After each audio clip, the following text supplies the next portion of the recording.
الديتا هي كل شي عنكن. انتو السبجكت، البرودكت والجايزة، وقيمتكن هي ثروة صغيرة لناس بدها تسوق لكم قصص، لناس بدهم يتوقعوا تصرفاتكم، لناس بدهم يعرفوا كل شي عنكم. تعرفوا على الديتا كنترولرز.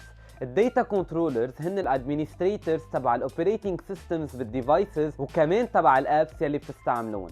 هن بشكل اساسي بيلحقوكم اونلاين واوفلاين، وبيتضمنوا شركات ودوائر حكوميه انتم بتستعملوا السيرفيسز تبعهم، بس كمان بيتضمنوا جهات ما بتعرفوا عنها شيء. اوقات بيستدرجوكم لياخذوا ديتا منكم، مثلا وقت توافقوا على terms and conditions مش قاريينها، او وقت يقنعوكم انه certain privacy settings ضروريين لتمشي الاب او السيرفيس. اوقات كمان بياخدوا ديتا من وراء القصص اللي بتحطوها على السوشيال ميديا او القصص يلي بتخلقوها using السيرفيس، بس كمان بيجمعوا ديتا بطريقه سيكريت من ضمنها معلومات عم تطلع منكم انتو ما بتعرفوا عنها شيء. كل هودي بيتجمعوا وبينعمل لهم تحليل لينخلق فايل عنكم وينباع. هن بالنسبه لهم بيملكوكم، وكرمال هيك قوانين حماية المعلومات أو الديتا بروتكشن بيجوا ليحموكم. قوانين الديتا بروتكشن هن معمولين ليدافعوا عنكم، عن معلوماتكم الشخصية وعن حقوقكم بمعرفة شو عم بيصير بالديتا تبعكم. It's about safeguarding data من كل جهة بدها توصلها وينمنع أي abuse لهالديتا. هلأ يمكن تقولوا إنه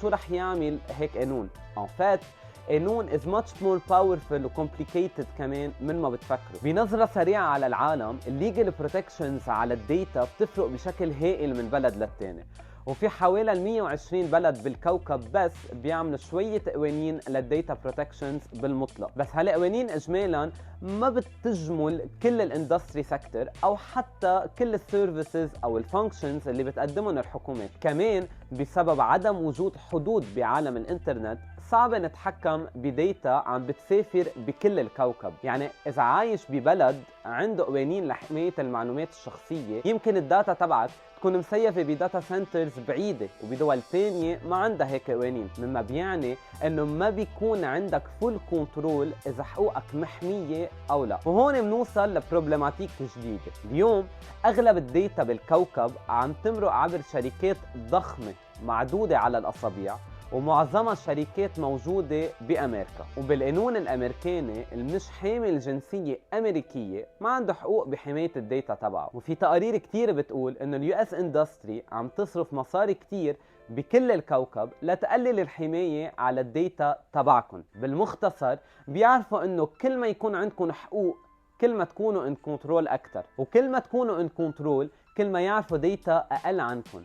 وهيدي بتمشي بنفس الطريقة للحكومات، لأن حماية الديتا تبعكم رح تحط ليميت على قديش فيهم يسيطروا عليكم وعلى الديتا تبعكم. قانون حماية الديتا بيقدر يمنع كل هودي من انهم يصيروا. وشهدنا كتير مشاكل مثلا بين فيسبوك والاتحاد الاوروبي مع معلومات انه طلب منه نقل ديتا الاوروبيين على داتا سنترز بقلب القارة الاوروبية. قانون حماية الديتا بيقدر يتأكد انه ما في اي سيكريت داتابيس فيها الديتا تبعكم شي محل بالكوكب، انه هدف الديتا الموجودة واستعمالها هو مبرر بالوقت اللي انأخذت فيه، وانه ما يتاخد الا الديتا المطلوبة على القد.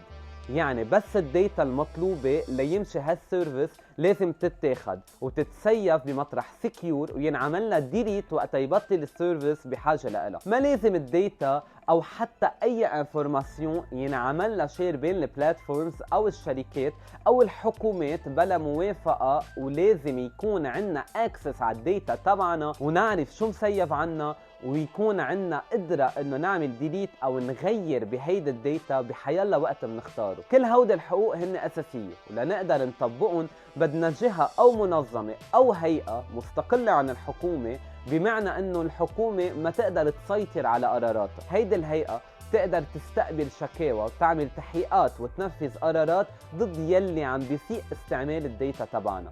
بلبنان الجمعية اللبنانية لتكنولوجيا المعلومات عم تشتغل على إنشاء الهيئة الوطنية لحماية البيانات الشخصية لتحمي كل شخص لبناني وين ما كان. تابعونا برابع فيديو رح نخبركن عن كيف بيراقبوا الاتصالات وكيف بيستعملوها ليعرفوا عنكن أكثر. إذا حبيتوا هالفيديو ما تنسوا تعملوا لايك وسبسكرايب، وأنا برجع بشوفكن فيديوز تانية.